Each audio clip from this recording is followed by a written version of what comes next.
नमस्कार दोस्तों, job alert 24/7 में आप लोगों का स्वागत है। उड़ीसा सब ऑर्डिनेट स्टाफ सिलेक्शन कमीशन का नया रिक्रूटमेंट आया है, जिसका नोटिफिकेशन 29 दिसंबर 2023 को शो हुआ था। उड़ीसा सब ऑर्डिनेट स्टाफ सिलेक्शन कमीशन का ऑफिशियल वेबसाइट को पे जाने के बाद कुछ इस तरह से वो शो होता है, जहाँ पे आपको उसका नोटिफिकेशन देखने को मिल जाएगा, जो यहाँ पे है।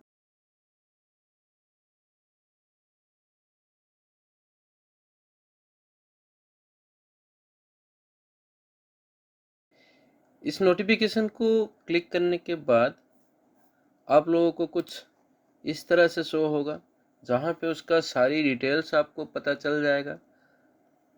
तो कृपया वीडियो को अंत तक देखिए। उड़ीसा सब ऑर्डिनेट स्टाफ सिलेक्शन कमीशन, क्या क्या डिटेल्स है उसका पहले जान लेते हैं। इसका कौन से पोस्ट के लिए रिक्रूटमेंट आया है। पहले तो आया है आरआई, उसके बाद आईसीडीएस सुपरवाइजर, उसके बाद आ रहा है एआरआई असिस्टेंट रेवेन्यू इंस्पेक्टर, उसके बाद आया है अमीना, उसके बाद आया है एसएफएस। तो उसके बाद आता है इम्पोर्टेंट डेट्स क्या क्या रहेंगे। दिसंबर 2023 से पहले तो आता है ऑनलाइन रजिस्ट्रेशन जनवरी 2024 को खत्म के बारे में।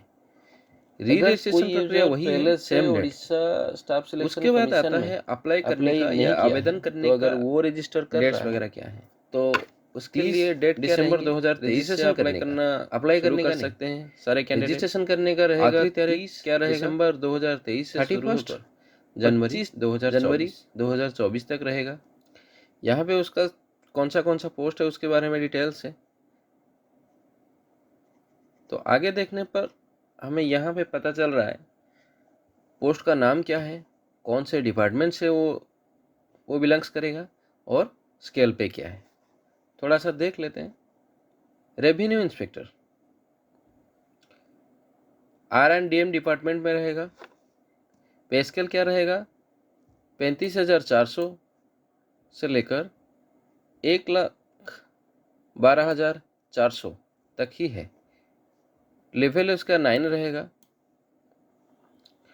उसके बाद आता है ICDS supervisor for female only. ये जो आईसीडीएस का पोस्ट है, ये सिर्फ और सिर्फ फीमेल कैंडिडेट ही अप्लाई कर सकते हैं। तो पे स्केल उनका वही रहेगा, 35,400 से लेकर 1,12,400 तक। उसके बाद आता है असिस्टेंट रेवेन्यू इंस्पेक्टर, मतलब ARI। पे स्केल है 19,900 और 63,200 तक ही है। लेवल 4 का है, पोस्ट है।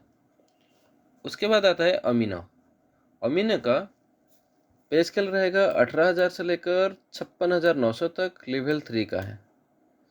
उसके बाद आता है SFS यानी कि statistical field surveyor, P&C department का है। स्केल पे क्या रहेगा, 18,000 से लेकर 56,900 तक।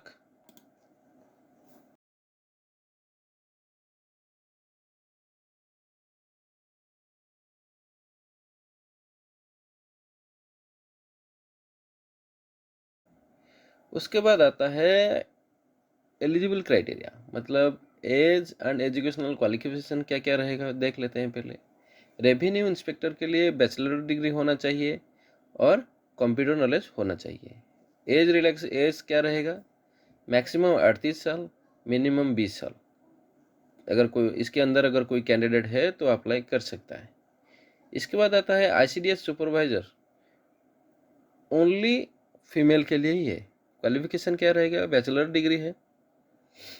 कोई भी स्ट्रीम से वो होगा तो भी चलेगा, आर्ट्स हो, साइंस हो या कॉमर्स हो। एज क्या रहेगा, the candidate must be A women of not less than 21 years and not more than 30 year.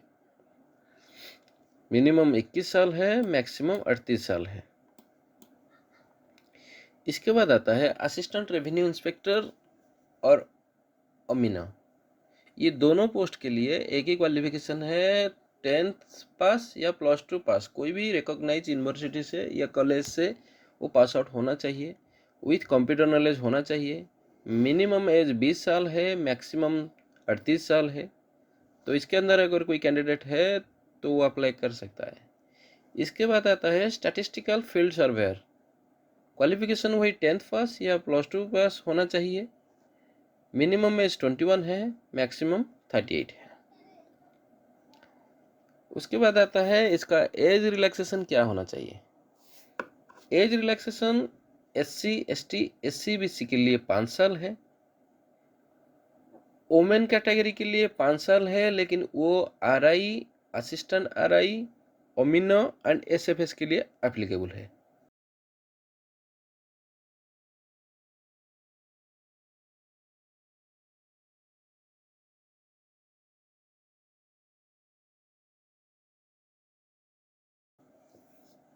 ICDS supervisor के लिए जो भी कोई वोमेन कैटेगरी से अप्लाई कर रहा है उससे कोई भी एज रिलैक्सेशन एप्लीकेबल नहीं होगा।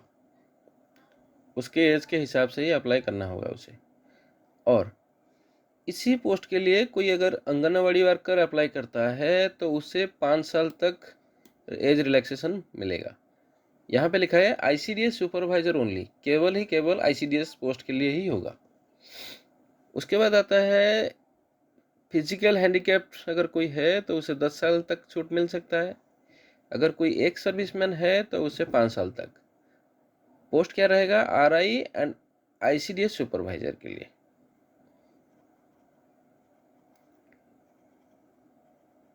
इसके बाद और क्या एलिजिबिलिटी होना चाहिए, he or she must be citizen of India. He or she must of a good character, उसका एक गुड कैरेक्टर होना चाहिए। अगर वो शादीशुदा है तो must not have more than 1 spouse. और बाकी का डिटेल सब यहाँ पे आपको मिल जाएगा। हाँ, उसके बाद बाकी रहेगा examination fee. No examination fee is payable for applying for this post. कोई भी फीस अप्लाई नहीं होता है, कोई फीस नहीं लगेगा। उसके बाद आता है हाउ टू अप्लाई। आप OSSSC के ऑफिशियल वेबसाइट पर जाकर इसका आवेदन करने का प्रक्रिया वहीं से ही होगा और कोई दूसरी वेबसाइट से नहीं हो पाएगा। उसके बाद हम चलते हैं, उसका जो डिटेल्स हमने आपको दिया है उसका एक ओवरव्यू दे देते हैं बेसिक सा। कौन से पोस्ट पे कितने कितने पोस्ट हैं, जिसका डिटेल्स आपको इस नोटिफिकेशन के अंत में मिल जाएगा। मतलब कौन से डिस्ट्रिक्ट में कितने कितने पोस्ट हैं।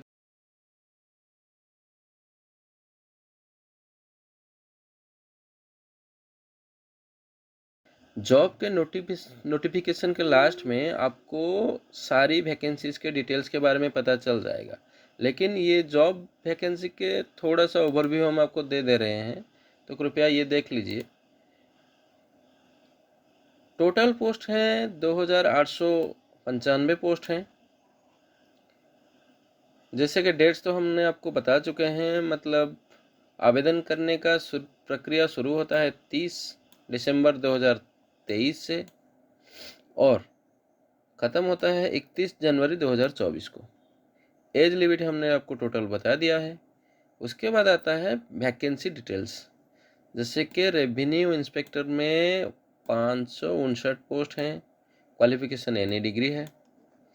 ICDS supervisor for female only 498 है, वही क्वालिफिकेशन एनी डिग्री रहेगा। उसके बाद आता है असिस्टेंट रेवेन्यू इंस्पेक्टर का पोस्ट है 827, अमीना का पोस्ट है 686, स्टैटिस्टिकल फील्ड सर्वेयर पोस्ट है 325। क्वालिफिकेशन वही 10th और +2। डिप्लोमा वाले भी कोई अप्लाई कर सकते हैं और स्टैटिस्टिकल फील्ड ऑफिसर के लिए 10th पास और +2 पास ही है। वीडियो में आपको जो भी डिटेल्स दिए गए हैं ये सारी उसके ऑफिशियल वेबसाइट से लिए गए हैं।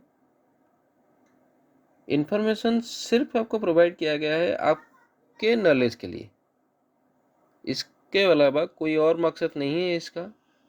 अगर वीडियो में कोई त्रुटि रह गई होगी तो कृपया माफ़ी चाहेंगे। अगर वीडियो आपको पसंद आया है तो कृपया वीडियो को लाइक कर दीजिए और चैनल को सब्सक्राइब कर दीजिए। धन्यवाद।